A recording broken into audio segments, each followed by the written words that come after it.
హరే కృష్ణ 26వ మే 2022 పారాయణంలోకి వివరణలోనికి ప్రవేశించాం. ఈరోజు ఎంతో ఉన్నతమైనటువంటి రోజు, పవిత్రమైనటువంటి రోజు కూడాను. చాలా కారణాలున్నాయి. మొదటిది ఏంటంటే, ఈరోజు మనము భక్తి షట్కాన్ని ప్రారంభించుకుంటున్నాం. ఇప్పటి వరకు కర్మ షట్కం గురించి మాట్లాడుకున్నాం. మొదటి 6 అధ్యాయాలు కర్మ షట్కాన్ని తెలియజేస్తాయి. అంటే కర్మ యొక్క 6 అధ్యాయాలని తెలియజేస్తాయి. కర్మను ఎలా చేయాలి అనే విషయాన్ని తెలియజేస్తాయి. 3, 4, 5 అధ్యాయాలలో కర్మని ఎలా చేయాలి, కర్మను ఆసక్తి లేకుండా, కర్మను ఫలితం ఆశించకుండా, కర్మను ఇతరుల కోసము, కర్మను నిష్కామంగా ఏ విధమైన కోరికలు లేకుండా చేయాలని, కర్మను బాధ్యతగా చేయాలని, చివరగా 5వ అధ్యాయంలో నేర్చుకున్నది ఏంటంటే, కర్మని కర్తృత్వ భోక్తృత్వ భావన, అంటే నేను చేశాను, నేను ఫలితం అనుభవిస్తున్నాను అనే భావన కూడా పూర్తిగా తీసేయాలని. ఇలా చేయడం ద్వారా ఏమవుతుందంటే, మన చిత్తము, మనసులో ఉన్నటువంటి ఒక భాగము చిత్తము, మనస్సు, బుద్ధి, చిత్తము, అహంకారము, వీటిని ఏమంటారు? వీటిని అంతఃకరణాలు అంటారు. ఇవి శుద్ధి అవుతాయని తెలుసుకున్నాం. ఇవి శుద్ధి అయిన తర్వాత వాటిని నిశ్చలంగా ఉంచాలి కదా! ఆ నిశ్చలంగా ఉంచడానికే నిన్నటి వరకు మనము ధ్యాన యోగము అనబడే ఆత్మ సంయమ యోగము నేర్చుకున్నాం. అందులోపల ధ్యానం ఎలా చేయాలి? ఏ పద్ధతిలో చేయాలి? ఎలా కూర్చోవాలి?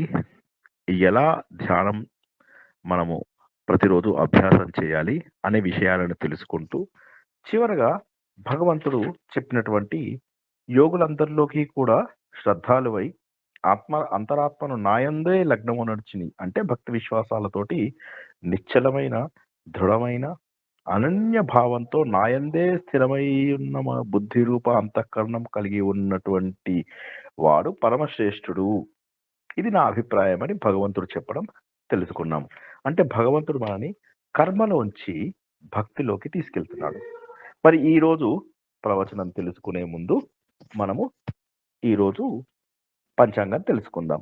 ఈరోజు శ్రీ శుభకృత్ నామ సంవత్సరం, ఉత్తరాయణం, వసంత ఋతువు, వైశాఖ మాసము, బహుళపక్షము, పవిత్రమైన ఏకాదశి, రేవతి నక్షత్రము, గురువారము, 26వ మే.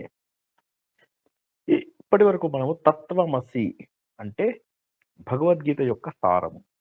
తత్వం అసి, అదే నువ్వై ఉన్నావు.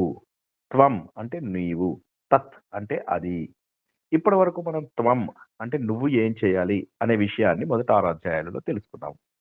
ఈ రోజు నుంచి తత్ అంటే 12వ అధ్యాయం వరకు, 7 నుంచి 12 వరకు తత్ గురించి తెలుసుకుంటాం. తత్ అంటే ఏంటి? అది. అది అంటే బ్రహ్మ స్వరూపము, బ్రహ్మ, భగవానుడు, ఆయన గురించి మనము తెలుసుకుంటాం అన్నమాట. ఆ తత్తు గురించి ప్రారంభమయ్యేటటువంటి ఒక గొప్ప అధ్యాయము ఎంతో సులభమైనది, ఎంతో సులువైనది, ఎంతో విలువైనది. ఈ 6 అధ్యాయాలు కూడా చాలా సులువుగా ఉంటాయి. మనలో భక్తి భావనను పెంపొందిస్తాయి. ఈ 6వ అధ్యాయంలో 47వ శ్లోకంలో మనం ఇందాక తెలుసుకున్నట్టుగా దాని యొక్క కొనసాగింపు మనము ఈ 7వ అధ్యాయం లోపల తెలుసుకున్నామన్నమాట. మనం ఒకటి చూసుకున్నట్టయితే మొదటి 6 అధ్యాయాలు ఒక వ్యక్తికి, అంటే ఒక వ్యక్తికి త్వం అని చెప్పేసి అనుకున్నాం కదా! నీవు ఒక వ్యక్తికి తెలిసినవి. ఈ రోజు నుంచి మనము సమిష్టిగా, అంటే అందరూ కలిసి భక్తి భావంతో ఎలా ఉండాలి, మన అందరి యొక్క స్వరూపమైనటువంటి భగవంతుడి గురించి తెలుసుకోవాలి. అంటే వ్యక్తి నుంచి సమిష్టి వైపు మనము బయలుదేరుతున్నాము. ఇక భగవంతుడు చెప్పినట్టుగా ఆసక్తి, అంటే భగవంతుడు పైన నన్నే ఆశ్రయంగా నాపై మనసు పెట్టే సాధన చేయాలి అని చెప్పేసి ఏదైతే భగవంతుడు చెప్పాడో, ఆ లక్షణము, ఆ క్వాలిటీ అర్జునుడిలో ఉంది అన్నది మనకు తెలుసు. ఎందుకంటే యుద్ధం జరిగే ముందు అర్జునుడు, దుర్యోధనుడు శ్రీకృష్ణుడి దగ్గరికి వెళ్తారు. వెళ్ళినప్పుడు నీకేం కావాలి? నేనా? లేక కృష్ణసేన అనే నా సైన్యమా? అన్నప్పుడు అర్జునుడు శ్రీకృష్ణుడినే ఎంచుకున్నాడు. తను యుద్ధం చేయను, ఆయుధం పట్టను అన్నప్పటికీ కూడా తను భగవంతుడినే ఎంచుకున్నాడు. కాబట్టి నిన్నటి వరకు నేర్చుకున్న 6వ అధ్యాయంలో 47వ శ్లోకంలో ఏదైతే నాపైనే మనసు పెట్టి సాధన చేసే వ్యక్తి అంటే అర్జునుడి కంటే గొప్ప ఉదాహరణ ఉందా? లేదు కదా! కాబట్టి భగవంతుడు ఆయనకు సంబంధించినటువంటి నాలెడ్జ్ అంటే జ్ఞానము ఇవి 2 వేరు వేరు కాదు. కాబట్టి భగవంతుడి గురించి తెలుసుకున్నాము అంటే, మనకు ప్రపంచం పైన పూర్తి అవగాహన వస్తుందన్నమాట. అంటే భగవంతుడిని సమగ్రంగా అంటే పూర్తిగా సందేహం లేకుండా అంటే డౌట్స్ ఏమీ లేకుండా, సంశయాలేవి లేకుండా గ్రహించాలి. అవి గ్రహించడానికి అని చెప్పేసి నా యందు నీవు ఆసక్తి ఉండు. నా బోధని నువ్వు ఇక్కడ ఆలకించు అని చెప్పేసి ఈరోజు మనం నేర్చుకునే మొదటి శ్లోకంలో 7వ అధ్యాయం జ్ఞాన విజ్ఞాన యోగము. ఇందులో మొదటి శ్లోకంలో భగవంతుడు ఏం చెబుతున్నాడన్నమాట, నా గురించి పూర్తిగా నువ్వు తెలుసుకోగలవు. నన్ను ఏ విధంగా తెలుసుకోగలవు అనేది ఇప్పటి నుంచి జాగ్రత్తగా విను. ఎందుకంటే అర్జునుడికి ఆ అర్హత ఉందన్నమాట. అంటే ఇది శ్రవణ భక్తి. అంటే శ్రవణం కూడా గొప్ప సాధన. మనకు తెలిసినట్టుగా నవవిధ భక్తులలో శ్రవణం చాలా గొప్పది. మొదటిది కూడాను. శ్రవణం, కీర్తనం, స్మరణం, పాదసేవనం, అర్చనం, వందనం, దాస్యం, సఖ్యం, ఆత్మనివేదనం. ఇందులోపల మొదటిది శ్రవణం. కాబట్టి అర్జునా నువ్వు ఆలకించు. నా యందు శ్రద్ధ ఉంచిన వాళ్ళకి నా విభూతుల గురించి నేను తెలియజేస్తాను. అంటే భగవంతుడిని ప్రేమించడము ఒక రకంగా చాలా కష్టం. భగవంతుడి పైన ప్రేమనే భక్తి అంటారు కదా! మామూలుగా అయితే మనం మన పిల్లల్ని, మన బంధువుల్ని, మన తల్లిదండ్రుల్ని వీరిని ప్రేమించడం అనేది సహజం. దానికి కారణం ఏంటంటే వారితో మనకు సంబంధం ఉండడం వల్ల, వారు మనని, మనం వారిని అర్థం చేసుకోవడం వల్ల ఇది అత్యంత సులభమైంది. కానీ భగవంతుడి గురించి ఎలా మనకు వీలవుతుందిది? వీలు కాదు. అందుకోసమనే భగవంతుడి యొక్క లీలల గురించి, భగవంతుడు చేసినటువంటి మంచి పనుల గురించి, భగవంతుడు మనకు దగ్గరగా ఎలా ఉన్నాడో తెలుసుకుంటే, అప్పుడు భగవంతుడిని కూడా ప్రేమించవచ్చు. అదే ఈ 7వ అధ్యాయం నుంచి 12వ అధ్యాయం వరకు మనము తెలుసుకోబోతున్నాం. దానికి శ్రీకృష్ణుడు ఈ మొదటి శ్లోకంలో ఇవ్వాళ నేర్చుకున్నటువంటి మొదటి శ్లోకంలో నువ్వు రెడీగా ఉండు. నేను నా విభూతుల గురించి, నా గొప్పతనాల గురించి నీకు చెప్పబోతున్నాను. నా యందు ఆసక్తి ఉండాలి. అర్జునా నీకు అర్హత ఉంది అన్న విషయాన్ని ఈరోజు తెలియజేశాడు. జై హరే శ్రీకృష్ణ. 27వ మే 2022వ రోజు పారాయణంలోకి వివరణలోనికి ప్రవేశించాం. ఈరోజు పంచాంగం శ్రీ శుభకృత్ నామ సంవత్సరం ఉత్తరాయణం వసంత ఋతువు వైశాఖ మాసం బహుళపక్షం ద్వాదశి అశ్విని నక్షత్రం శుక్రవారం. నిన్న మనము ఈ భక్తి షట్కం ఏదైతే ఉందో అది తత్ అనేటటువంటి భగవంతుడి గురించి తెలియజేస్తుంది. తత్ త్వం అసి అదే నీవై ఉన్నావు. మొదటి 6 అధ్యాయాలలో నీవు ఎవరో తెలుసుకున్నాం. ఈరోజు తత్ భగవంతుడు ఎవరో తెలుసుకుందాం. ఈ రోజు నుంచి 12వ అధ్యాయం పూర్తయ్యే వరకు అని చెప్పేసి భగవంతుడు నిన్న అర్జునుడిని సిద్ధంగా ఉండు, నా యొక్క విభూతుల గురించి నీకు తెలియజేస్తాను అని చెప్పేసి అన్నాడన్నమాట. జ్ఞానం అంటే ఏంటి? విజ్ఞానం అంటే ఏంటి? ముందు మనము ఒకసారి ఆలోచించాలి. నాకు ఏదన్నా విషయం తెలిస్తే అది జ్ఞానము. కానీ అది అనుభవపూర్వకంగా నేను ఆచరిస్తే, అనుభవపూర్వకంగా నేను తెలుసుకుంటే అది విజ్ఞానం. ఇప్పుడు చక్కెర ఎలా ఉంటుంది అంటే తెల్లగా ఉంటుంది, స్ఫటిక రూపంలో ఉంటుంది, మెత్తగా ఉంటుంది. ఇవన్నీ చెప్పడం ఒక ఎత్తు. దాన్ని నోట్లో వేసుకుంటే తియ్యగా ఉంటుంది అనేటటువంటి అనుభవము. ఆ అనుభవాన్ని మనము అవతల వాళ్ళకి చెప్పడం కొంత కష్టం. అది విజ్ఞానం అన్నమాట. ఇప్పుడు మనం ఉన్నది జ్ఞాన విజ్ఞాన యోగము, విజ్ఞాన యోగము. అంటే ఇందులో అనుభవపూర్వకంగా భగవంతుడి గురించి మనము తెలియజేస్తున్నాడనమాట భగవంతుడు. 6వ అధ్యాయంలో మనము 8వ శ్లోకం అనుకుంటాను. అందులోపల జ్ఞాన విజ్ఞాన తృప్తాత్మ అని చెప్పేసి అంటాడు. అంటే అప్పుడే ప్రారంభమైంది. జ్ఞానము, విజ్ఞానము నా గురించి తెలుసుకో, నన్ను అనుభవించు అన్నటువంటి విషయాన్ని భగవంతుడు అంటే అనుభవపూర్వకంగా భగవంతుడిని తెలియజేసుకోవాలి.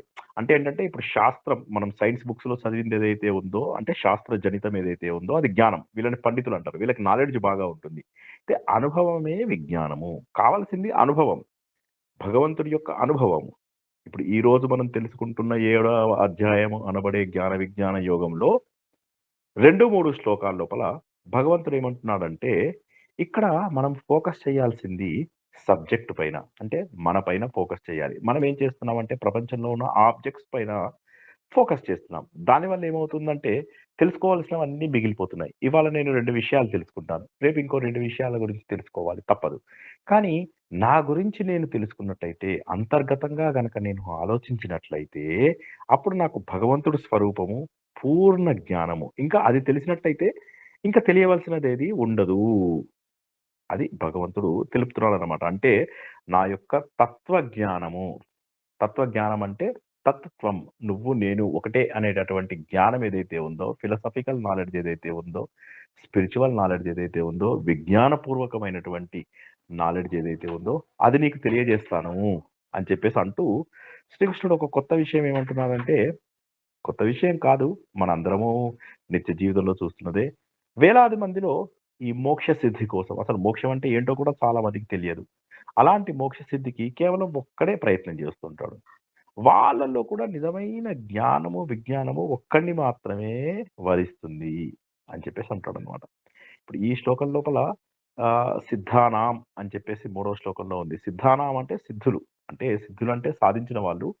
ఇప్పుడు సాధించిన వాళ్ళు కాదు గానీ, ప్రయత్నిస్తున్న వాళ్ళు అన్న విషయాన్ని మనం తీసుకోవచ్చు. అంటే ప్రయత్నించే వాళ్ళు ఎవరైతే ప్రయత్నం చేస్తున్నారో వాళ్ళు చాలా తక్కువ మంది. ఆ తక్కువ మందిలో తన గురించి తెలుసుకునే వాళ్ళు చాలా తక్కువ మంది. దానికి కారణం ఏంటంటే, మనకి ఈ ప్రాపంచిక విషయాల పైన ఆసక్తి. అంటే అర్ధకామాల పైన ఆసక్తి ఉండడం వల్ల మాత్రమే మనకు అసలైనటువంటి స్వరూపము, భగవంతుడి యొక్క స్వరూపం కావచ్చు, సృష్టి యొక్క స్వరూపం కావచ్చు, నిజమైన విజ్ఞానం ఏదైతే ఉందో, తత్ అని తెలియజేసేటటువంటి ఆ విజ్ఞానము, దాని గురించి మనము తెలుసుకోలేకుండా ఉన్నాము అన్న విషయాన్ని భగవంతుడు మనకు తెలియజేస్తున్నాడు. రేపు మళ్ళీ హరే కృష్ణ. జై శ్రీకృష్ణ. 28వ మే 2022వ రోజులోనికి ప్రవేశించాం. ఈరోజు 7వ అధ్యాయంలో 4, 5 శ్లోకాల వివరణ తెలుసుకుందాం. ముందుగా పంచాంగం. ఈరోజు శ్రీ శుభకృత్ నామ సంవత్సరం ఉత్తరాయణం, వైశాఖ మాసం, బహుళపక్షం, త్రయోదశి, భరణి నక్షత్రం, శనివారం. ఈరోజు మనము గ్రహించాల్సిన విషయం ఏంటంటే, భగవంతుడు భక్తి యోగంలోకి మనని తీసుకొస్తున్నాడు. మొన్న ఏం చెప్పాడంటే, "అర్జున నీకు చాలా గొప్ప విజ్ఞాన సహితమైనటువంటి విషయాల్ని చెబుతాను. ఎందుకంటే నీకు అర్హత ఉంది. నువ్వు నన్నే ఎంచుకున్నావు కాబట్టి" అని మొదటి శ్లోకంలో చెప్పాడు.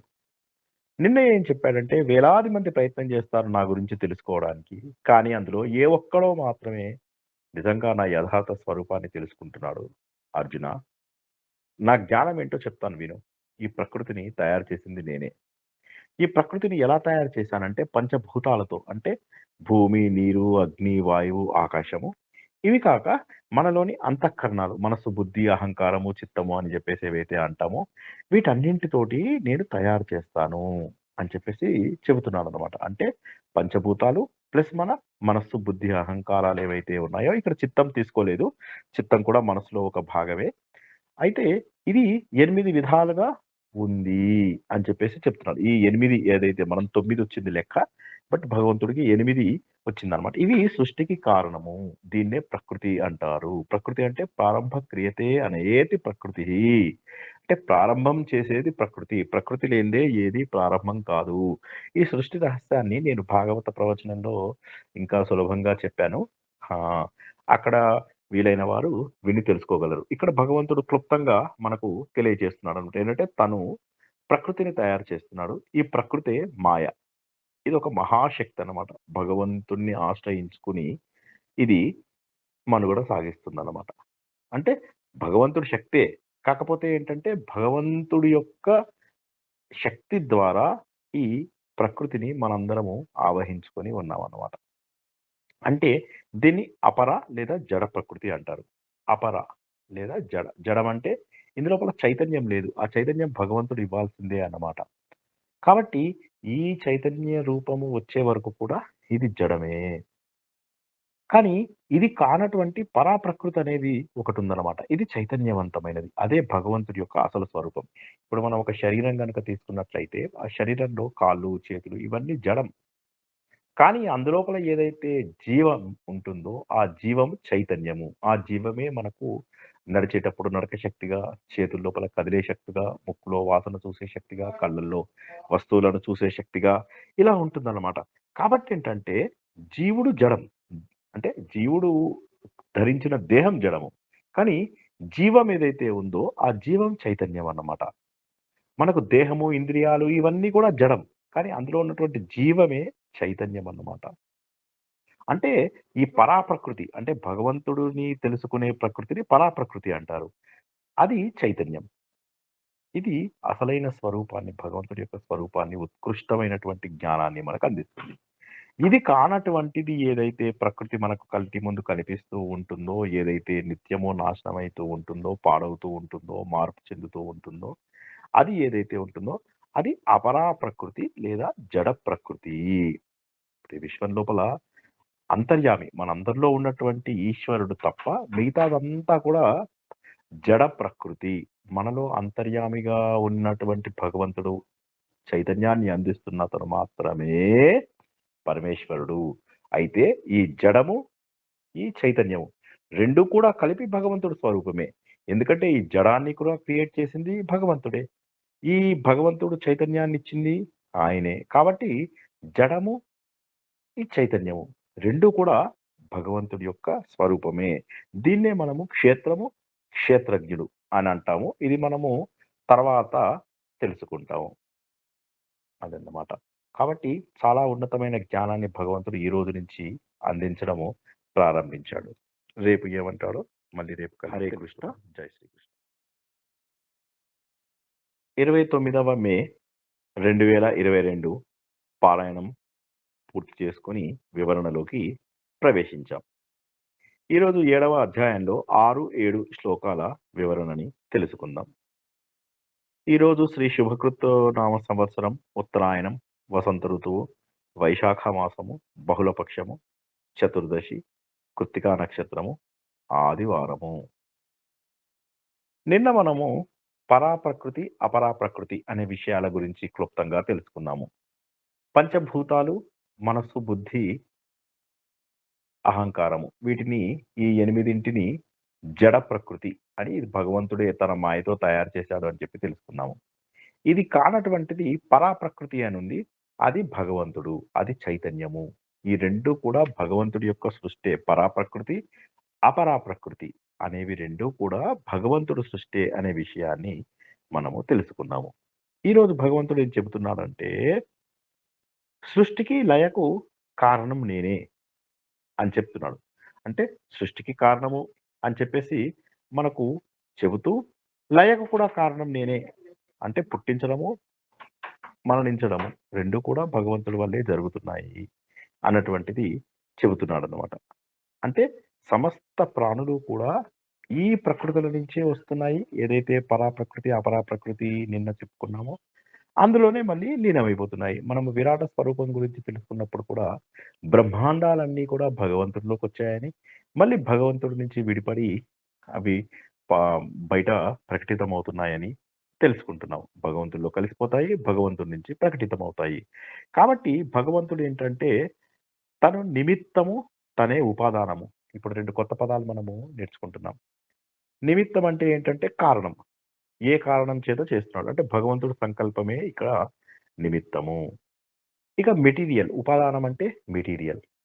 ఉదాహరణ చెప్పాలంటే ఏదన్నా పని చేయడానికి నాకు కావాల్సినటువంటి సంకల్పం ఏదైతే ఉందో అది నిమిత్తం. ఎందుకోసం చేస్తున్నాను. ఒక టేబుల్ ఎందుకోసం చేస్తున్నాను అనేది నిమిత్తం. రెండోదేంటంటే ఉపాదానం. అంటే ఆ టేబుల్‌కి తయారు చేయవలసినటువంటి మెటీరియలు, టేబుల్‌కి షేప్‌లోకి తీసుకురావాల్సినటువంటి టూల్స్ అండ్ టాకిల్స్ ఏవైతే ఉంటాయో దాన్ని ఉపాదానం అంటారు. ఈ 2 కూడా భగవంతుడే. అంటే తనదే సంకల్పము, తనదే మెటీరియల్ కూడా. కాబట్టి తన నుంచే సృష్టించాడు. కాబట్టి భగవంతుడిలో మార్పు రాదు. ఇప్పుడు మనం ఏదన్నా చూసినట్టయితే ఒక బీజం చూసాము. ఒక విత్తనం. ఆ విత్తనాన్ని మనం చూసినట్టయితే అది మనం భూమిలో గాని, ఇంకెక్కడైనా గాని పాతినప్పుడు ఆ విత్తనం పాడైపోతుంది. విత్తనము మార్పు చెందుతుంది. కానీ భగవంతుడు తనలోంచి సృష్టించినప్పటికీ కూడా అతని లోపల మార్పు రాదు. దీనికి కరెక్ట్‌గా చెప్పాలంటే ఉదాహరణ ఒక కళ తీసుకుందాం. నిద్ర లేచిన తర్వాత మనం నిద్రలో ఎన్నో అనుభవాలుంటాయి. నిద్ర లేచిన తర్వాత మన స్వరూపానికి ఏమైనా తేడా ఉంటుందా? ఉండదు. అదే విధంగా భగవంతుడి సృష్టిలో కూడా తను తనలోంచి సృష్టించేశాడు. కానీ తన లోపల మాత్రము మార్పు రాదు. దీన్ని ఏమంటారంటే వివర్త ఉపాదానం అంటారనమాట. పరిణామ ఉపాదానం కాదు. పరిణామం అంటే మార్పు చెందేది కాదు. ఇప్పుడు ఇందాక విత్తనము ఉదాహరణ తీసుకున్నప్పుడు అది పరిణామ ఉపాదానం అన్నమాట. అంటే మెటీరియల్. ఉపాదానం అంటే మెటీరియల్. ఇందాకే దాని గురించి తెలుసుకున్నాం కదా! అదనమాట. కాబట్టి ఏ కారణము లేకుండా ఒక కార్యం జరగదు. అయితే భగవంతుడు చాలా చక్కగా చెబుతున్నాడు. ఈ శ్లోకము మనం ఘంటసాల గారి గాత్రంలో ఎన్నో సార్లు విన్నామనమాట. మత్త పరతరం నాన్యత్ కించిదస్తి ధనంజయ మయి సర్వమిదం ప్రోతం సూత్రే మణిగణా ఇవ. అంటే ఈ ప్రపంచమంతటికి సంపూర్ణ జగత్తుకి నేనే మూల కారణం. మీరు చూస్తున్న ప్రపంచం ఏదైతే ఉందో అది మూల జగత్తు. దానికి నేనే కారణం. నాకంటే ఇంకా వేరే కారణం లేదు అని చెప్పేసి చెబుతున్నాడనమాట.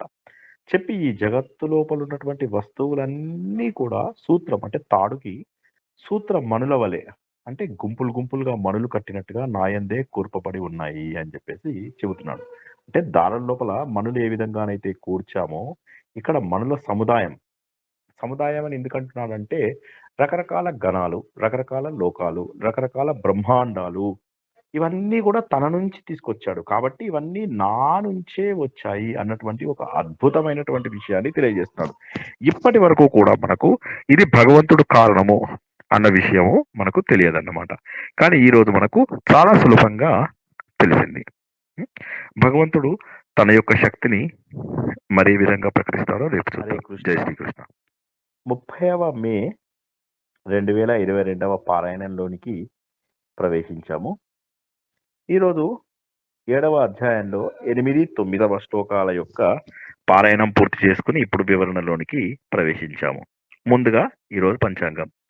ఈరోజు శ్రీ శుభకృత్ నామ సంవత్సరం ఉత్తరాయణం వసంత ఋతువు వైశాఖ మాసం బహుళపక్షము అమావాస్య కృత్తికా నక్షత్రము సోమవారము.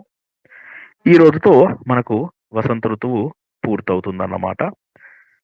అమావాస్య పారాయణం చేసే అలవాటున్న వాళ్ళు అమావాస్య పారాయణము చేయడం అత్యంత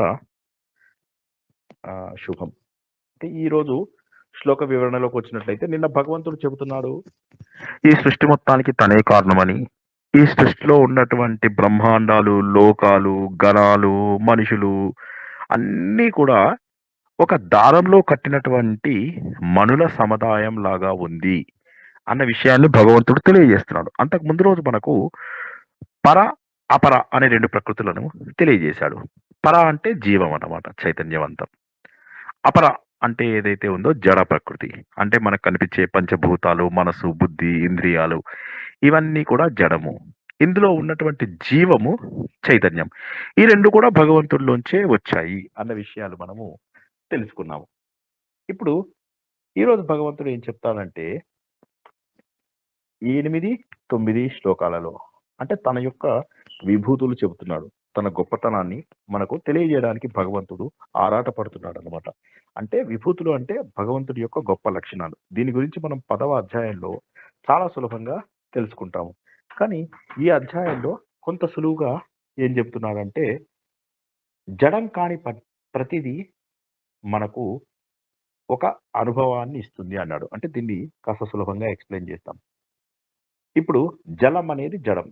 అంటే జలం అనేది వాటర్ ఏదైతే ఉందో దాంట్లో ఎటువంటి శక్తి ఉండదు. కానీ అందులో దాహం తీర్చే శక్తి మాత్రం భగవంతుడు.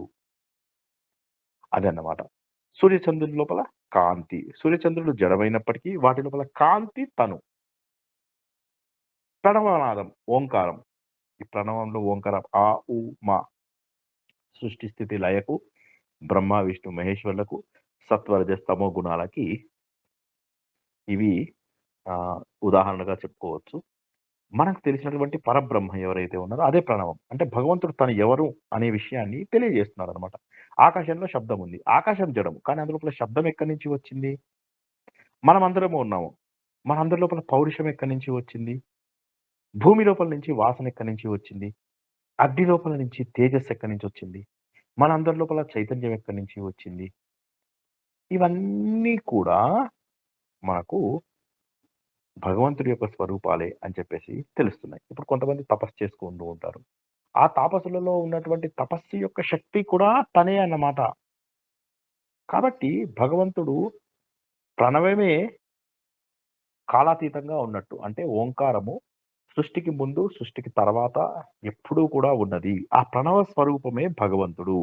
మనం 3 అవస్థలలో జాగృతావస్థ అంటే ఆ అంటాము. ఆ, ఉ, మ అంటాం కదా ఓంని. అందులో జాగృతావస్థలో వైశ్వానరుడు అంటారు ఆయనని. ఉ అంటే మనకు స్వప్నాలొచ్చేవి. కలలొస్తాయి గదా! దాన్ని తైజసుడు అంటారు. మ అంటారు. అంటే సుషుప్తావస్థలో ఉంటాము. మంచి డీప్ స్లీప్ అంటారు దాన్ని. ప్రాజ్ఞులు అంటాము. ఈ 3 అవస్థలలో కూడా మనకు కనిపించేది భగవంతుడే. ఆ, ఉ, మ అంటే ఓంకారము. అంటే ప్రణవం ఏ విధంగా అయితే కాలాతీతంగా కాలానికి సంబంధం అంటే టైమ్ అండ్ స్పేస్‌కి సంబంధం లేనట్టుగా ఉంటుందో, ఈ 3 అవస్థలలో కూడా ఉంటూ, ఈ 3 అవస్థలను సాక్షీభూతంగా విట్‌నెస్ చేస్తున్నది ఎవరు? అది భగవంతుడు. మనం ఈ దేహం అనుకుంటాం. కానీ కాదు. వీటి లోపల ఉన్నటువంటి భగవంతుడు సాక్షిభూతంగా వీటిని చూస్తున్నాడన్నమాట. ఇది మాండ్యూకోపనిషత్తులో చెప్పినటువంటి మాటలు 2 చెప్పారన్నమాట. కాబట్టి మన శరీరంలో ఉన్నటువంటి శక్తి కావచ్చు, ఆహారంలో ఉన్న శబ్దం కావచ్చు, భూమిలోని పరిమళం, అగ్నిలోని తేజస్సు, జీవుల లోపల జీవం, తపస్సులు చేసే వాళ్ళలో తపశక్తి ఇవన్నీ కూడా భగవంతుడు నాదే అని జెప్పేసి చెబుతున్నాడు. అంటే భగవంతుడిని ఏ ఏ రూపాల్లో మనం గుర్తించవచ్చు, ఏ రూపాల లోపల పూజించవచ్చు అన్న విషయాన్ని భగవంతుడు మనకు తెలియజేస్తున్నాడు. మిగతా విషయాలు హరే రేపు కృష్ణ. తెలుసుకుందాం. జై శ్రీకృష్ణ. 31వ మే 2022 పారాయణాన్ని పూర్తి చేసుకొని వివరణలోకి ప్రవేశించాం.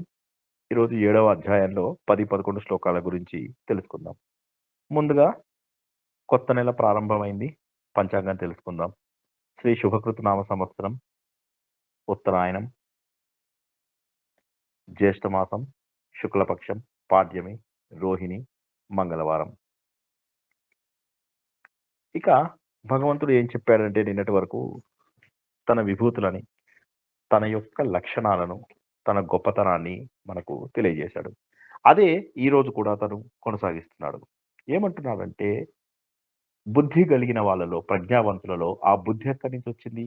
అది నేనే. తేజస్సు కనిపిస్తుంది కొంతమందిలో. ఆ తేజస్సు ఎక్కడిది? అది నేనే. బలవంతుల లోపల కామరాగ రహితమైనటువంటి బలాన్ని నేనే. అంటే బలముండి దాన్ని మిస్‌యూజ్ చేస్తారు చాలామంది.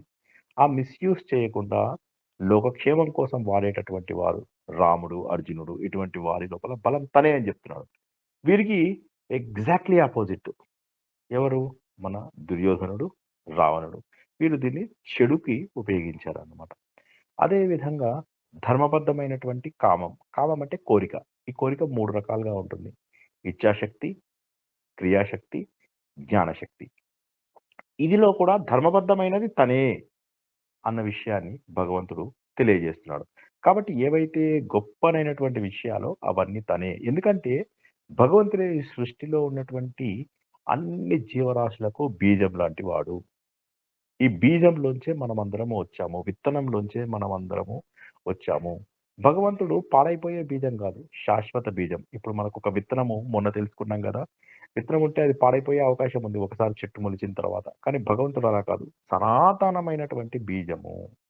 ఆ విషయాన్ని భగవంతుడు తెలియజేస్తూ తన గొప్పతనాన్ని తెలియజేస్తున్నాడు. ఇవన్నీ ఎందుకు తెలియజేయాలి? ఎందుకంటే భగవంతుడిని మనం ఎలా ప్రేమిస్తాం? భగవంతుడిని మనం ఎందుకు భక్తితో పూజించాలి? ఈ విషయాలన్నీ తెలుసుకున్నప్పుడు అప్పుడు మనకు అర్థమవుతుంది. మనం చూసే ప్రతి వస్తువు భగవంతుడి యొక్క స్వరూపమే. భగవంతుడు ఏ ఏ లక్షణాలలో మనకు ప్రకటితమైతాడో దాన్ని మనం విభూతి అంటాము. ఇది మనం విభూతి యోగంలో చాలా డీటెయిల్డ్‌గా, విపులంగా తెలుసుకుంటాము. అంతవరకు విభూతి అంటే భగవంతుడి యొక్క గొప్ప లక్షణము. ప్రకటితమయ్యే అంటే ఏదైతే మేనిఫెస్టెడ్ క్యారెక్టరిస్టిక్ అని అంటామో అది కనిపిస్తుందన్నమాట. వాటి గురించి నిన్న తెలుసుకున్నాం. ఈరోజు కూడా తెలుసుకున్నాము. రేపు కూడా కొనసాగిస్తాడేమో చూద్దాం. హరే జై కృష్ణ. శ్రీకృష్ణ. 1వ జూన్ 2022 పారాయణాన్ని పూర్తి చేసుకొని మనం వివరణలోకి ప్రవేశించాం. ఈరోజు 7వ అధ్యాయంలో 12, 13 శ్లోకాల వివరణ తెలుసుకుందాం. ముందుగా పంచాంగం. శ్రీ శుభకృత్ నామ సంవత్సరం, ఉత్తరాయణం, జ్యేష్ఠమాసం, శుక్లపక్షం, విదియ, మృగశిర నక్షత్రం, బుధవారం. భగవంతుడు తన విభూతుల గురించి మనకు తెలియజేస్తున్నాడు.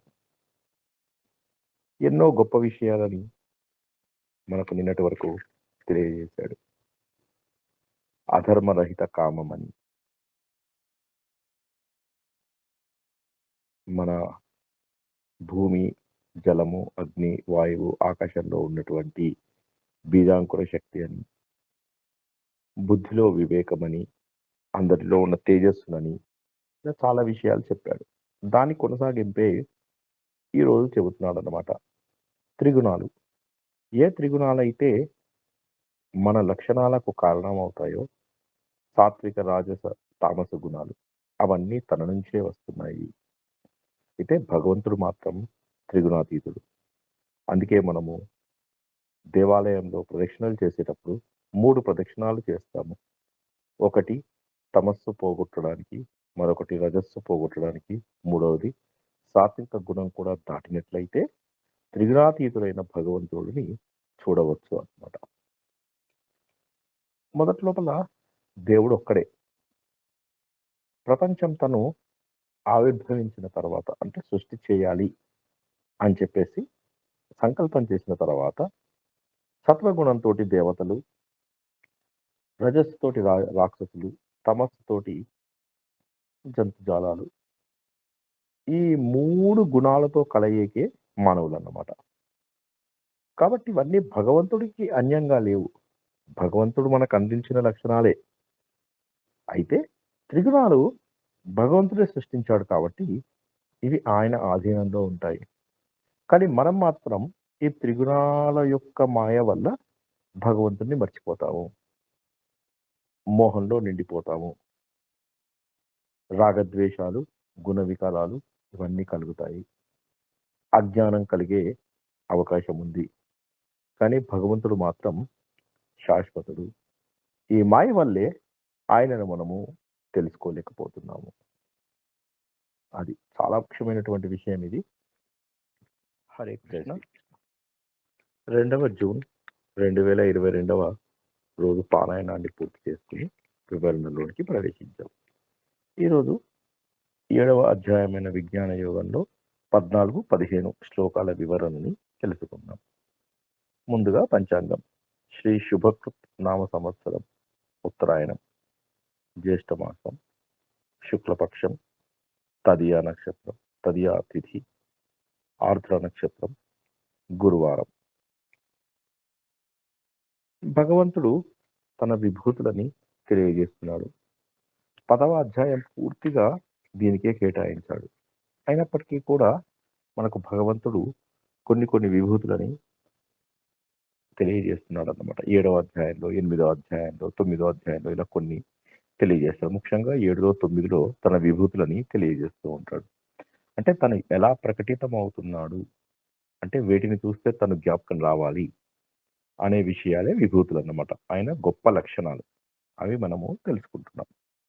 నిన్న త్రిగుణాలు కూడా ఆయన సంబంధమే అని చెప్పేసి తెలుసుకున్నాము. కానీ ఆయన త్రిగుణాతీతుడు, భగవంతుడు త్రిగుణాతీతుడు అన్న విషయాన్ని తెలుసుకున్నాం. ఇదే ఈరోజు కూడా చెబుతూ, ఈ త్రిగుణాలు మాయకి కారణం.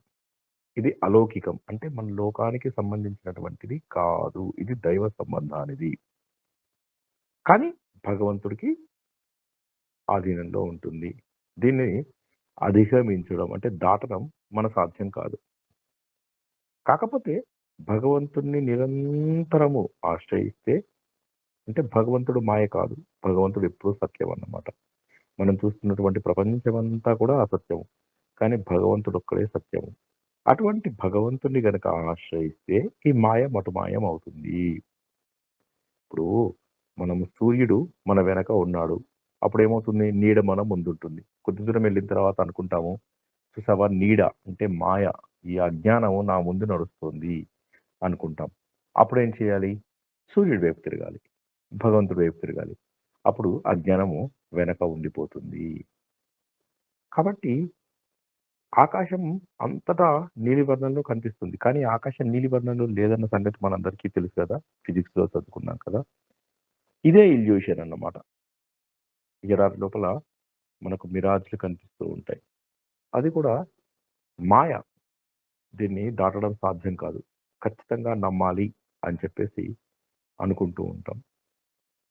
కాబట్టి ఇక్కడ భగవంతుడు 15వ శ్లోకం లోపల మూఢులు, నరాధములు, ఆసురీ స్వభావం ఉన్న వాళ్ళ గురించి చెబుతున్నాడు అన్నమాట. ఎవరు మూఢులు?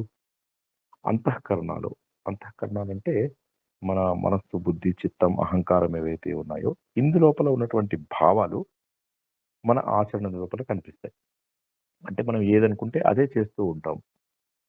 పాపకార్యాలు ఇప్పుడు చేస్తున్న వారు ఎవరైతే ఈ జన్మలో మనకు కనిపిస్తూ ఉంటారో చాలా చోట్ల, వారందరి వాసనా సంస్కారం అంటే పూర్వజన్మల్లో కూడా వాళ్ళు బహుశా అవే చేసి ఉండవచ్చు. కాబట్టి వారు ఆ విషయాన్ని అర్థం చేసుకుని వారిని వారు కొంత మార్చుకునే అవకాశం ఉంది. కొంత ప్రారంధం, కొంత సంకల్పం. కానీ దురదృష్టం ఏంటంటే ప్రారంధానికి వాళ్ళు గురై పూర్వజన్మల్లో చేసుకున్న పాప పుణ్య ఫలితాలను ఈ జన్మలో అనుభవిస్తూ వాళ్ళు వివేకాన్ని కోల్పోతారు. దురాచార జీవనాన్ని గడుపుతారు. కాబట్టి వీళ్ళు మూఢులు. ఇక నర అధములు. నరులలో అధములు అన్నమాట. వీరేంటంటే మంచి వింటారు. కాకపోతే చేయడం మాత్రం చెడు. పశుప్రవృత్తి. అంటే బయట మాత్రము చాలా చక్కటి లక్షణాలను చూపిస్తారు. కానీ లోపల మాత్రం చాలా అశుభాలు చేస్తూ ఉంటారన్నమాట. వీళ్ళు నరాధములు. అంటే మంచి విన్నా చెడు చేస్తారు.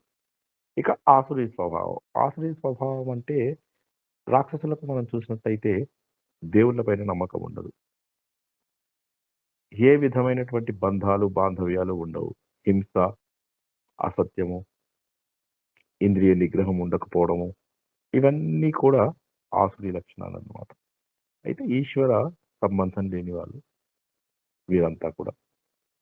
కాబట్టి ఇటువంటి వారు భగవంతుడిని ఆరాధించరు.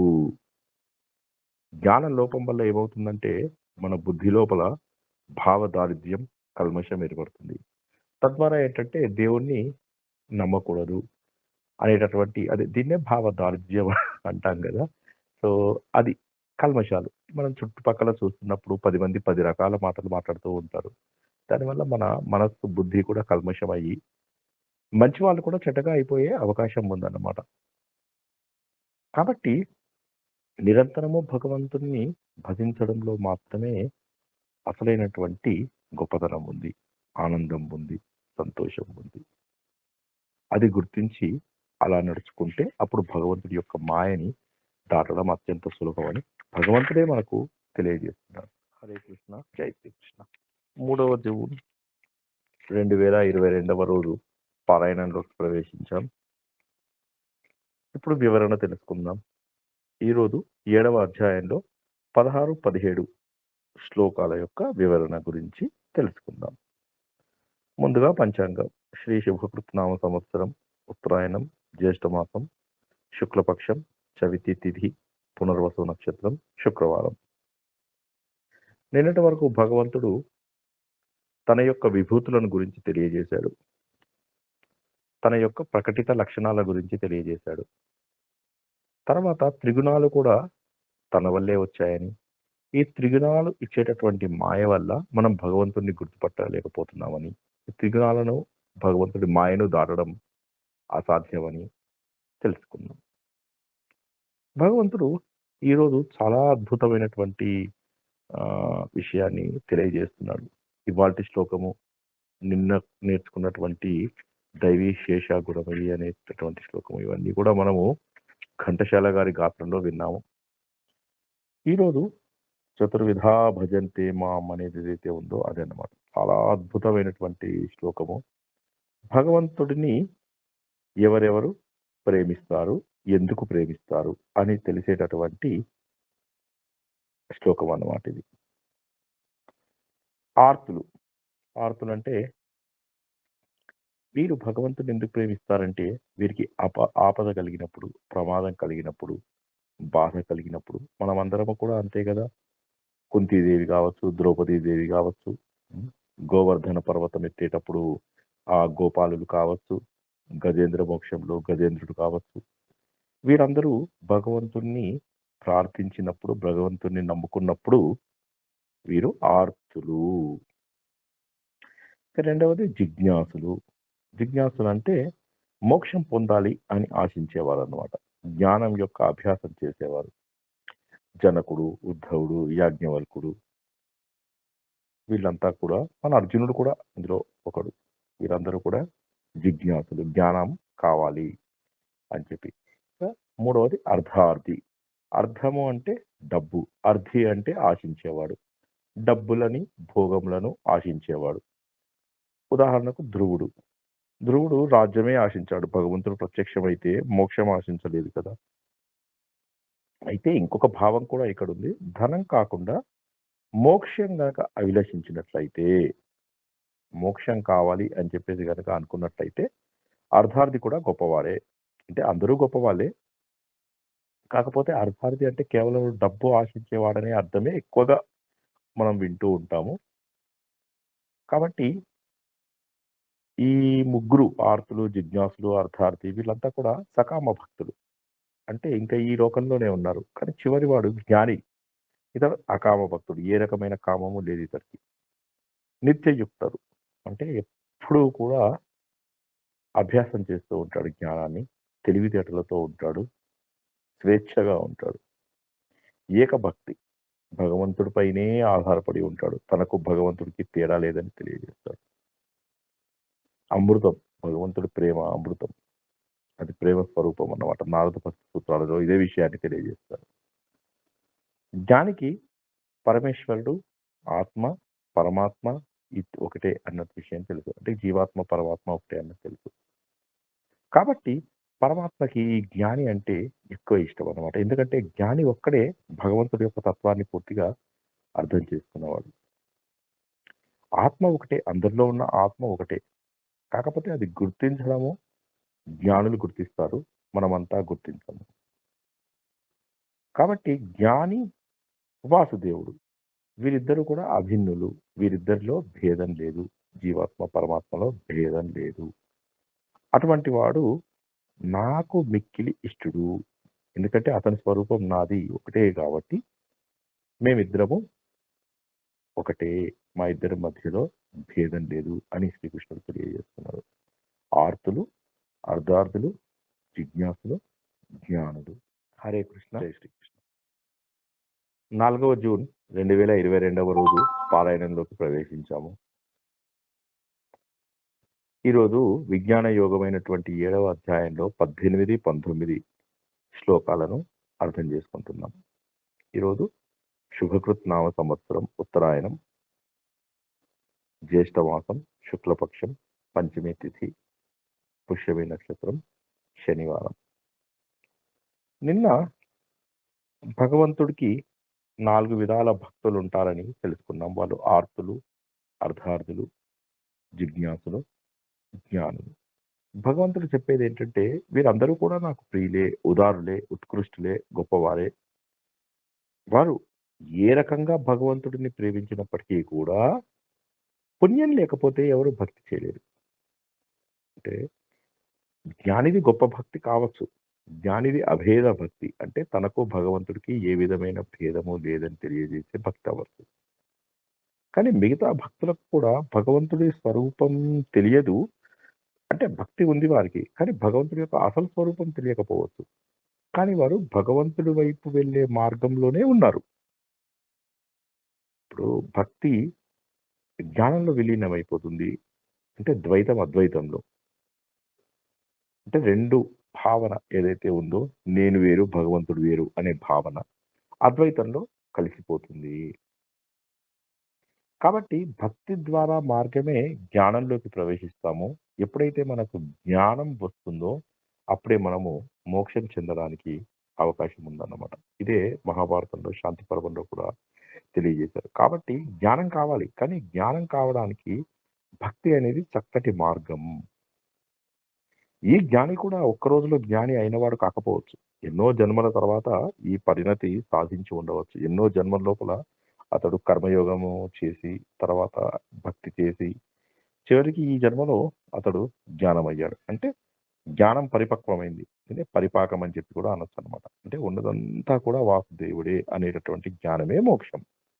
మోక్షం అంటే మరేదీ కాదు, భగవంతుడి యొక్క అనుభవము. ఈ విశ్వ చైతన్యం యొక్క అనుభవము. ఈ విశ్వ చైతన్యానికి నాకు తేడా లేదు. నేను ఈ విశ్వ చైతన్యంలో భాగము. అంటే వాసుదేవుడిలో నేను భాగము అని తెలుసుకోవడమే మోక్షం అన్నమాట. మనకు కనిపించే ప్రతి దృశ్యము, ఆ దృశ్యాన్ని చూడగలిగేటటువంటి దృక్ ఇచ్చినటువంటివి వాసుదేవుడికే చెందుతాయి. అంటే దీన్నే ఏమంటారంటే కొద్దిగా కాంప్లికేటెడ్, అర్థం కాకపోతే వదిలేండి. జ్ఞాతృ జ్ఞాన జ్ఞేయాలు. అంటే తెలుసుకోవాల్సింది, తెలుసుకున్నది, తెలుసుకునేది అన్నీ కూడా భగవంతుడే, వాసుదేవుడే.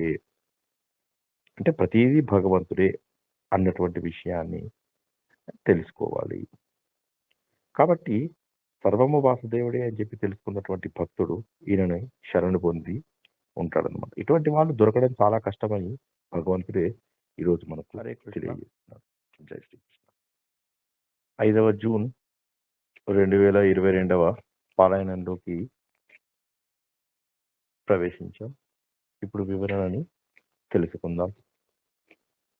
ఈరోజు 7వ అధ్యయనంలో విజ్ఞాన యోగంలో 20-21వ శ్లోకాల పారాయణం చేసుకున్నాము. దాని వివరణని తెలుసుకుందాము. ముందుగా పంచాంగం. ఈరోజు శ్రీ శుభకృత్ నామ సంవత్సరం ఉత్తరాయణం జ్యేష్ఠమాసం శుక్లపక్షం షష్ఠి ఆశ్లేష నక్షత్రం ఆదివారం. నిన్న మొన్న 2 రోజులు కూడా భక్తులు 4 రకాలని, వాళ్ళు ఆర్తులు, అర్ధార్థులు, జిజ్ఞాసులు, జ్ఞానులు అన్న విషయాన్ని మనం తెలుసుకున్నాము. నిన్న జ్ఞాని అనేవాడు భగవంతుడికి ఎంతో ప్రియమైన వాడని, ఎందుకంటే భగవంతుడి యొక్క స్వరూపం అతనికి పూర్తిగా తెలుసు కాబట్టి అన్న విషయాన్ని నిన్న అర్థం చేసుకున్నాం అన్నమాట. ఈ రోజు ఏమైతుందంటే అసలు జ్ఞానం ఎందుకు అందరూ సాధించలేకపోతున్నారు అన్న విషయాన్ని భగవంతుడు తెలియజేస్తున్నాడు. దీనికి ముఖ్యమైన కారణం ఏంటంటే కోరికలు. ఈ కోరికల వల్లే అందరూ అజ్ఞానులు అవుతున్నారు. వివేకం మొత్తం నాశనం అవుతుంది. ఇది మనం 2వ అధ్యాయంలో కూడా చదువుకున్నాం. కోరికలే అన్నింటికీ కారణమని. ఇక ఈ కోరికలు ఎక్కువైనప్పుడు దానికి సంబంధించిన వ్రతాలు, దేవుళ్ళని వీటన్నింటినీ కూడా ఉపాసనలు చేస్తూ ఉంటారు. ఏదేది కావాలో అది. ఈ విధంగా అన్యదేవత ఉపాసన అంటే మరేమీ కాదు, కోరికలతో భగవంతుణ్ణి పూజించడం, కర్మకాండాలు చేయడం. ఇదే వాళ్ళ ప్రకృతి. ఇది స్వీయ ప్రకృతి.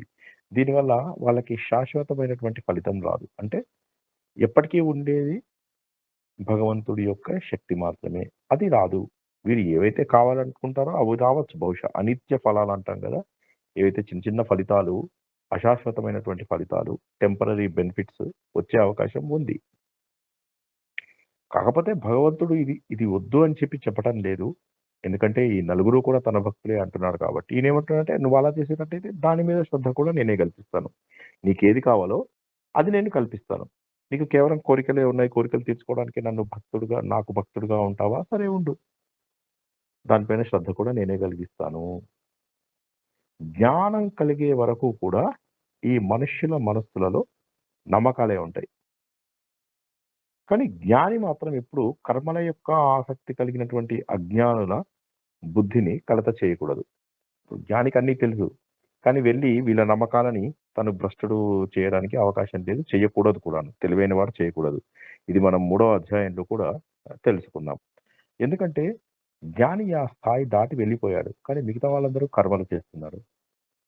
కాబట్టి ఆ నమ్మకాలని వమ్ము చేయకూడదు జ్ఞాని. అందుకోసం అని చెప్పేసి భగవంతుడు కూడా కోరికలతో పూజించేటటువంటి భక్తులను కూడా వారి శ్రద్ధ పెంపొందించే విధంగానే తను చేస్తాడు తప్ప వారి శ్రద్ధను, ఆసక్తిని తగ్గించడు.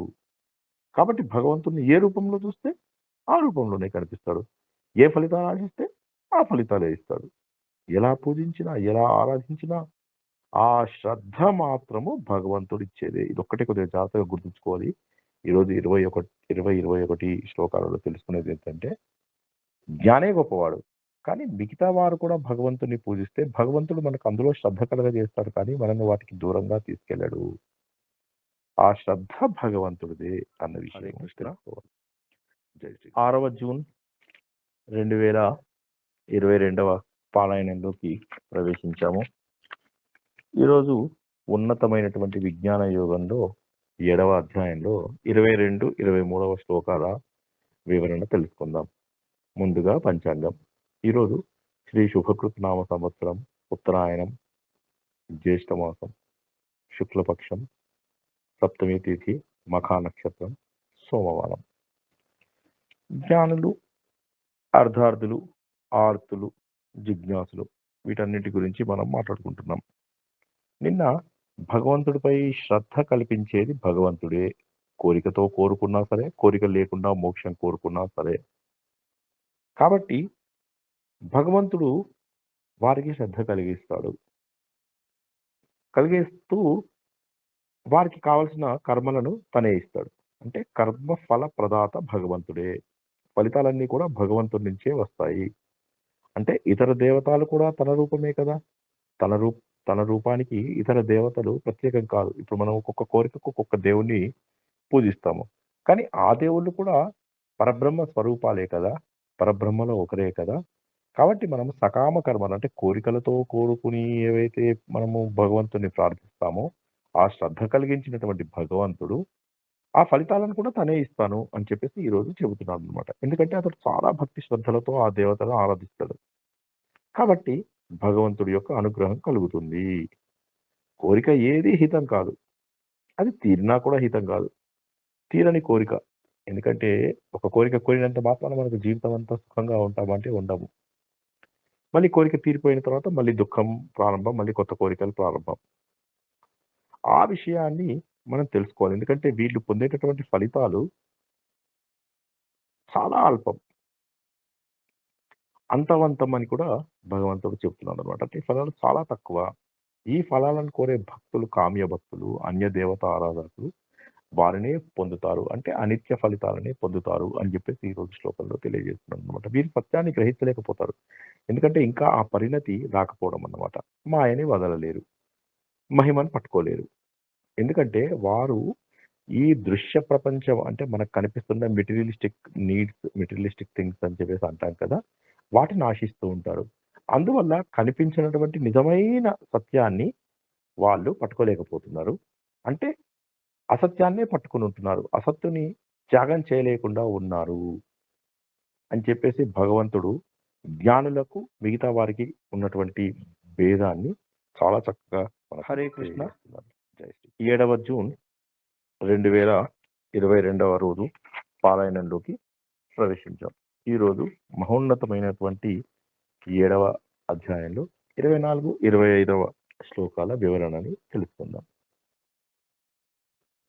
ముందుగా ఈరోజు పంచాంగం. శ్రీ శుభకృత్ నామ సంవత్సరం, జ్యేష్ఠ మాసం, శుక్లపక్షం, అష్టమి, పుబ్బా నక్షత్రం, మంగళవారం. భగవంతుడు తన స్వరూపాన్ని తెలియజేస్తున్నాడు. మనము కోరికలతో భగవంతుణ్ణి ప్రార్థించినా సరే ఫలితాలు ఇచ్చేది మాత్రం తనే అని చెప్పేసి చెబుతున్నాడు అన్నమాట. చెబుతూ తన గురించి చెబుతున్నాడు. నేను ఎవరిని? మీలాంటి దేహం కలిగి ఉన్నవాడిని కాదు. మీలాంటి జన్మ నాది కాదు. రూపము నాదే, రూపం లేకుండా ఉండడం కూడా నాదే. ఆస్తికత్వము నాదే, నాస్తికత్వము కూడా నాదే. కాబట్టి ప్రతిదీ కూడా భగవంతుడి యొక్క చైతన్యంగానే గుర్తించాలి. కానీ చాలా మందికి ఈ విషయాన్ని అర్థం చేసుకోవడం కష్టం. భగవంతుడిని రూపంతో చూడగానే భగవంతుడు కూడా మనలాగా సాధారణ మనిషే అని చెప్పేసి అనుకుంటూ ఉంటారు. కానీ భగవంతుడు అవ్యయుడు, వ్యయము చెందనివాడు. మనము శరీరము వికారాలు పొందుతూ ఉంటుంది. వికారాలు అంటే మనం ఇంతకుముందు తెలుసుకున్నాం, షట్ వికారాలు అని చెప్పేసి పుట్టడము, ఉండడము, పెరగడము, క్షీణించడము, తరగడము, తర్వాత మరణించడము. ఈ విధంగా ఏవైతే 6 రకాల వికారాలు ఉంటాయో అవి భగవంతుడికి ఉండవు. అతడు దేహాన్ని కేవలం ఎలా కావాలంటే అలాగా ధరిస్తాడంతే. కానీ అటువంటప్పుడు అతన్ని మనిషిగా మనం భావించడము అర్ధరహితము. ఎందుకంటే మనకు తెలియదు భగవంతుడి యొక్క గొప్పతనాన్ని గుర్తించడము మనకు తెలియకపోవడం. ఇప్పుడు సూర్యుడి యొక్క ప్రకాశము కళ్ళు లేని వారికి తెలుస్తుందా? తెలివి తక్కువ వారు కూడా అంతే. పరమేశ్వరుడి యొక్క గొప్పతనాన్ని తెలుసుకోలేరు. దీనికి కారణం మళ్ళీ మనం ఇంతకుముందు అనుకున్నట్టే త్రిగుణాలు భగవంతుడి ద్వారానే వచ్చాయి. ఆ మాయ అది మన బుద్ధిని కప్పేస్తాయి. కప్పేయడం వల్ల భగవంతుడు జన్మరహితుడు, అంటే జన్మలు ఉండాల్సిన అవసరం లేదు ఈ భగవంతుడికి అనేది. ఇతడు శాశ్వతుడు, ఎప్పటికీ ఉండేవాడు, పరమేశ్వరుడు అనే విషయాన్ని తెలుసుకోరు. అది ఆ మరి దీనికి కూడా కారణము భగవంతుడి యొక్క యోగమాయే. అన్న విషయాన్ని మరోసారి భగవంతుడు హరే కృష్ణ. తెలియజేస్తున్నాడు. జై శ్రీ. 8వ జూన్ 2022వ రోజు పారాయణంలోకి ప్రవేశించాం. ఈరోజు ఎంతో గొప్పదైనటువంటి 7వ అధ్యాయంలో 26, 27వ శ్లోకాల పారాయణాన్ని పూర్తి చేసుకుని అర్థ వివరణలోకి ప్రవేశించాం. ముందుగా పంచాంగం. ఈరోజు శ్రీ శుభకృత్నామ సంవత్సరం ఉత్తరాయణం, జ్యేష్ఠమాసం, శుక్లపక్షం, నవమి, ఉత్తరా నక్షత్రం, బుధవారం. భగవంతుడు తన గొప్పతనాన్ని తెలియజేస్తున్నాడు. భగవంతుడికి మనలాగా ఇంద్రియాలు ఉన్నాయా? లేవు. భగవంతుడు మన కర్మలకు మనకు ఫలితం ఇస్తున్నాడు. మనిషి రూపం ఎత్తినా కూడా అతడు కేవలం అది అవతారంగా మనం గుర్తించాలి తప్ప భగవంతుడిని మనిషిగా భావించరాదు. భగవంతుడిని ఇంద్రియాలతో కాదు గుర్తించేది. భగవంతుడు జ్ఞానరూపుడు. భగవంతుడు మనలాగా మాంస స్వరూపుడు కాదు. ఆయన సర్వజ్ఞుడు. సర్వజ్ఞుడు అంటే అన్నీ తెలిసినవాడు. అన్నీ అంటే ఏంటి? భూతకాలం, భవిష్యత్ కాలం, వర్తమాన కాలం. అన్నింటిలో ఉంది. అన్ని కాలాల్లో ఉండాలి అంటే సాధ్యమా? ఎవరికి సాధ్యం కాదు. మనము ఎప్పుడైనా ఏదో ఒక కాలంలో ఉండగలుగుతాము. పాస్ట్, ప్రజెంట్, ఫ్యూచర్లో ఒక కాలంలో మాత్రమే ఉండగలుగుతాము. కానీ భగవంతుడు అన్ని కాలాల్లో ఉండగలడు. మనం ఏంటంటే ఇది గుర్తించలేం. ఎందుకంటే కప్ప గనక కొలంలో ఉంటూ కమలంలో ఉన్న మకరందాన్ని జుర్రుకోలేదు. మాయలో ఉన్న మనంతా కూడా అంతే. మన దగ్గరే ఉన్నటువంటి పరమాత్మ యొక్క లక్షణాలను తెలుసుకుని ఆయనలో లీనం అవ్వలేము. దీనికి కారణం ఏంటంటే మనకు వచ్చేటటువంటి మోహం. పుట్టుకతోటే మనకు ద్వంద్వాలు అంటే శీతోష్ణాలు, సుఖ దుఃఖాలు ఇవన్నీ కూడా మనకు రావడం. దానికి కారణం రాగద్వేషాలు. ఈ రాగద్వేషాల వల్ల మనకు మోహం వస్తుందని చెప్పేసి తెలుసుకున్నాం. ఈ మోహం, రాగద్వేషాలు మన జ్ఞానానికి ప్రతిబంధకం. మనం జ్ఞానం తెలుసుకోవడం చాలా కష్టం అన్నమాట. ఇక్కడ శ్రీకృష్ణుడు అర్జునుడిని భారత అంటున్నాడు. భా అంటే ప్రకాశించేవాడు, రా అంటే రమించేవాడు అని చెప్పేసి, తా అంటే తరించేవాడు అని చెప్పేసి చాలా గొప్పటి మాట. అది కాక భరత వంశంకి సంబంధించిన వాడివి అన్న ఒక విషయం కూడా అయి ఉండవచ్చు. నువ్వు ప్రకాశించేవాడివి, నిన్ను ద్వంద్వాలేమీ చేయలేవు. అంటే మామూలు నరాధములలాగా కాదు నువ్వు.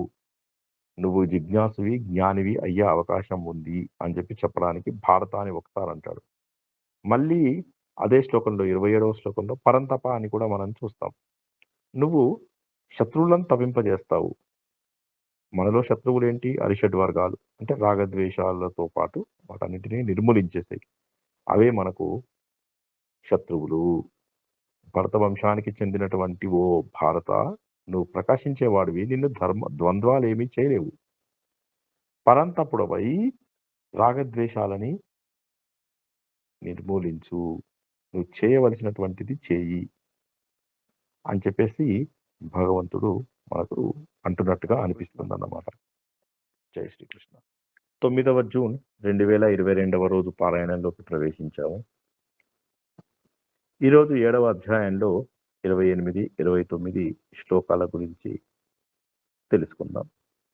ఈరోజు శ్రీ శుభకృత్నామ సంవత్సరం ఉత్తరాయణం, జ్యేష్ఠమాసం, శుక్లపక్షం, దశమి తిథి, హస్త నక్షత్రం, గురువారం. భగవంతుడు తన లక్షణాలని, త్రిగుణాలని మనము మాయ ఏ విధంగా దాటలేమన్న విషయాన్ని, మూఢుల గురించి, నరాధముల గురించి, ఆసురి లక్షణములు ఉన్న వారి గురించి భగవంతుడు చాలా చక్కగా మనకు తెలియజేస్తున్నారు. కానీ భగవంతుడినే గనక నిష్కామ కర్మతో చేసి పుణ్యకర్మలను చేసే వారికి పాపాలు పోతాయి అనే విషయం కూడా భగవంతుడే చెబుతున్నాడు. అంటే మనకు రోగం పోయిందంటే అప్పుడు మళ్ళీ మనం ఉద్యోగానికి వెళ్తాం కదా. ఉద్యోగానికి 2 రోజులు లీవ్ పెట్టాము. రోగం పోయిందంటే మళ్ళీ కార్యోన్ముఖులం అవుతాము. అదే విధంగా పాపం పోయిందంటే మళ్ళీ ఆరాధన చేస్తూ ఉంటాం భగవంతుడితోటి. కాబట్టి భగవంతుడు పాపనాశనుడు కూడా. ఇది కొత్త విషయం ఏంటంటే మనకి ఇక్కడ పుణ్యకర్మల ద్వారా పాపం కూడా క్షయమవుతుంది. అంటే మనం చేసుకున్న పాపం కూడా మనం చేసేటటువంటి పుణ్యకర్మల ద్వారా కరిగిపోతుంది. నిన్నటి వరకు భగవంతుడు నరాధముల గురించి చెబుతూ ఈరోజు భగవంతుడిని సేవించడం ద్వారా పాపాలు కూడా కరిగిపోతాయి. అంటే మనకొక ఆల్టర్‌నేటివ్ చూపిస్తున్నాడన్నమాట. మనకొక పరిష్కారం కూడా ఇక్కడ భగవంతుడు తెలియజేస్తున్నాడు. అలా గనక భగవంతుడిని ఆశ్రయించినట్టయితే ఈ జరా వ్యాధులు అంటే ఇక్కడ జరా వ్యాధులు అంటే జనన మరణాలు అవ్వచ్చు, ముసలితనము, రోగాలు కూడా అవ్వచ్చు. ఒకసారి చూసుకున్నట్టయితే జననానికి, మరణానికి మధ్య జరా వ్యాధులు ఉంటాయి. అంటే ముసలితనము, రోగాలు రావడం ఉంటాయన్నమాట. వీటిని దాటిపోతారు. అంటే భగవంతుడిని గనుక ఆశ్రయించినట్లయితే ఈ ముసలితనము, ఈ రోగాలు వీటన్నిటి గురించి పట్టించుకునే అవకాశం లేదు. జననానికి, మరణానికి మధ్య ఉన్నటువంటి అవస్థలను మనం పట్టించుకోవాల్సిన అవసరం లేదు. దానికి కారణం ఏంటంటే, మనం దేహం అనేటటువంటి భ్రాంతి పోతుంది.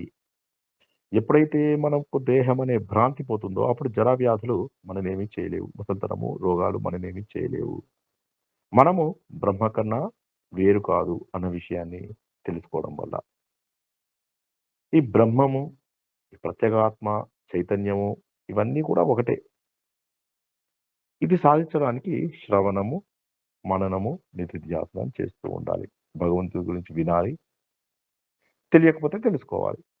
మననం తెలుసుకున్న దాన్ని పునశ్చరణ చేస్తూ ఉండాలి. భగవంతుడి గురించి తెలిసిందా? తెలిసింది. సరే. అయితే ఇప్పుడు పునశ్చరణ చేస్తూ ఉండి భగవంతుడి యొక్క లక్షణాలను. మూడవది నిధిధ్యాసనం.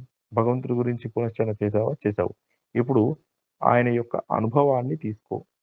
అంటే ఆయన యొక్క రూపాన్ని, ఆయన యొక్క లక్షణాలని ముద్రించుకొని నిన్ను ఆయనలో ఐక్యం చేసుకో. ఎందుకంటే అన్ని బ్రహ్మ స్వరూపాలే. నువ్వు కూడా బ్రహ్మ స్వరూపానివే.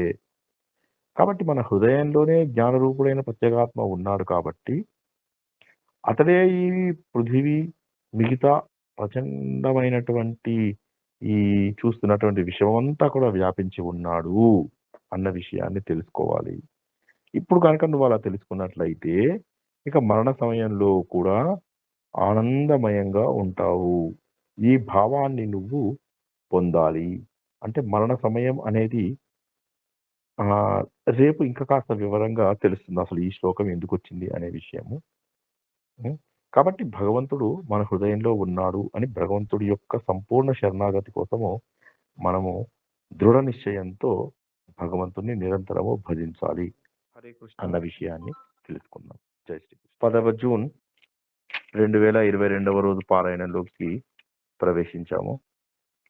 ఈరోజు 7వ అధ్యాయంలో చివరి శ్లోకము అయిన 30వ శ్లోకం పారాయణము వివరణను తెలుసుకుందాం. ఈరోజు శ్రీ శుభకృత్ నామ సంవత్సరం ఉత్తరాయణం జ్యేష్ఠ మాసం శుక్లపక్షం ఏకాదశి చిత్తా నక్షత్రం శుక్రవారం. భగవంతుడు ఎన్నో గొప్ప విషయాలను తెలియజేస్తున్నాడు. ముందుగా తన విభూతులను తెలియజేశాడు ఈ అధ్యాయంలో. విభూతులను తెలియజేసిన తర్వాత తనకున్నటువంటి గొప్ప భక్తులెవరు అన్న విషయాన్ని తెలియజేశాడు. ఆ నలుగురు భక్తుల్లో సకామ భక్తుల గురించి, వారి శ్రద్ధ గురించి తానే బాధ్యత వహించాడు. అయితే నరాధములు మాత్రం భగవంతుడి యొక్క గొప్పదనాన్ని తెలుసుకోలేరు.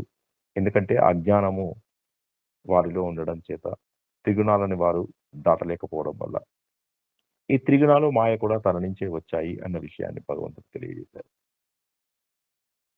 అదే కాక భగవంతుడు చివర్లో నన్ను భజిస్తే చాలు అన్న విషయాన్ని చెప్పి మనకొక పరిష్కార మార్గాన్ని అందించారు.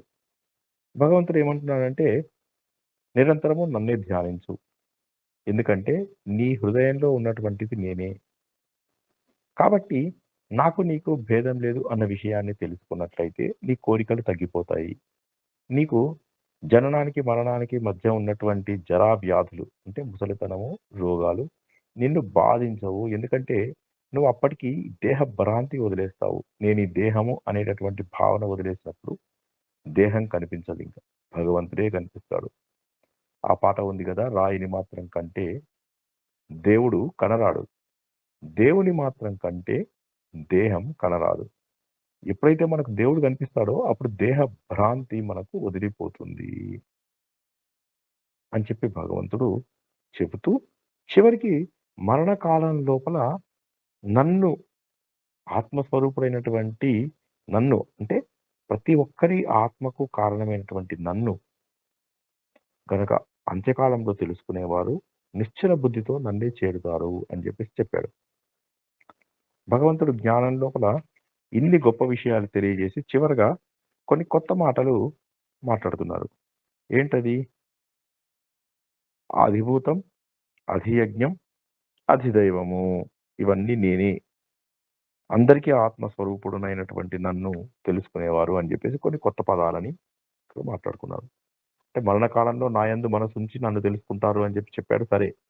కానీ ఈ అధిభూతం, అధియజ్ఞం, అధిదైవం అనేటటువంటి కొత్త పదాలు చెప్పడం వల్ల అర్జునుడికి మళ్ళీ కొంత కన్‌ఫ్యూజన్ స్టార్ట్ అయింది. భగవంతుడి ఫ్లోకి అడ్డు వస్తాడు.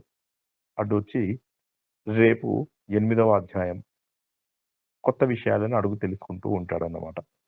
మళ్ళీ భగవంతుడు తన జ్ఞానబోధ 9వ అధ్యాయం నుంచి చేయవలసి వస్తుంది. 8వ అధ్యాయంలో ఉన్నది కూడా భక్తికి సంబంధించిందే అయినప్పటికీ కూడా అర్జునుడు అడిగినటువంటి సంశయాలకు భగవంతుడి యొక్క జవాబులు 8వ అధ్యాయంలో ఉంటాయన్నమాట. ఈ విధంగా ఎంతో ఉన్నతమైనటువంటి విజ్ఞాన యోగము అంటే మనము తెలుసుకున్న విషయాలని అనుభవంలోకి ఎలా తెచ్చుకోవాలి అన్నటువంటి విషయమే విజ్ఞానము. జ్ఞానికి విజ్ఞానికి జ్ఞాన విజ్ఞాన తృప్తాత్మ అని చెప్పేసి మనం తెలుసుకున్నాం కదా. తర్వాత వారి యొక్క లక్షణాలని, భగవంతుడి యొక్క విభూతులను వీటన్నిటిని కూడా తెలుసుకున్నాము. చివరికి మరణ సమయంలో నన్ను తెలుసుకున్నవారు నా గురించి పూర్తిగా తెలుసుకున్న వారవుతారు అన్న విషయాన్ని తెలియజేస్తున్నారు. ప్రతి వస్తువుకి తనే కారణమని, అన్ని విషయాల్లోనూ తనే ఉన్నానని, మన కర్మ యొక్క ఫల ప్రదాత కూడా భగవంతుడేనని, అందరిలో ఉన్న ఆత్మ తనేనని, ఈ అభేద భావం తెలుసుకున్నవాడు జ్ఞాని అని, మిగతా వారు ఆర్తులు, అర్థార్థులు, జిజ్ఞాసులు కూడా వారి వారి స్థాయికి తగ్గ ప్రేమని భగవంతుడిపై ప్రదర్శిస్తారని, వారిలో ఆ శ్రద్ధను కలగజేసేది కూడా తనేనని, దానికి కారణం వాళ్ళ పూర్వజన్మ యొక్క వాసన సంస్కారాలేనని, ఈ విధంగా ఎన్నో గొప్ప విషయాలను తెలియజేసినటువంటి భగవంతుడు ఈరోజు కొత్త పదాలతో ఈ అధ్యాయాన్ని ముగించాడు. చాలా ఉన్నతమైనటువంటి అధ్యాయాన్ని తెలుసుకున్నాము. భక్తి షట్కం అనబడే 7, 8, 9, 10, 11, 12 ఈ 6 అధ్యాయాలలో మొట్టమొదటిది ఈ జ్ఞాన విజ్ఞాన యోగము. ముందు మనం 6 అధ్యాయాలలో కర్మయోగాన్ని తెలుసుకున్నాం. కర్మని ఎలా చేయాలి తెలివిగా అన్న విషయాన్ని తెలుసుకున్నాం. తర్వాత భగవంతుడి యొక్క లీలలు, మహత్తులు తెలుసుకుంటే తప్ప భగవంతుని ప్రేమించడం అసాధ్యం. కాబట్టి ఆ భగవంతుని ప్రేమించడం కోసమే మనము 7-12 అధ్యాయాలలో ఆయన వివరణలను, విభూతులను, ఆయన విరాట స్వరూపాన్ని తెలుసుకుని 12వ అధ్యాయంలో పూర్ణ భక్తులుగా మారుతాము. దానికి కావలసినటువంటి పునాది ఈ 7వ అధ్యాయంలో చాలా చక్కగా పడింది. మనం ఎవరమి? ఆర్తులమా, అర్ధార్థులమా, జిజ్ఞాసులమా, జ్ఞానులమా అన్న విషయం మనమే తెలుసుకోవాలి. తెలుసుకున్న తర్వాత ఆ శ్రద్ధ మళ్ళీ కల్పిస్తున్నది భగవంతుడే. ఈ భగవంతుని తెలుసుకోవాలంటే నేను త్రిగుణాలకు అతీతంగా వెళ్ళాలి. ఈ మాయను అధిగమించాలి అన్న విషయం మనకు తెలియాలి. కొత్త పదాలతో ఈ అధ్యాయం ముగిసిపోయింది. వాటితోటే కొత్త అధ్యాయాన్ని రేపు ప్రారంభించుకుందాం. జై శ్రీకృష్ణ.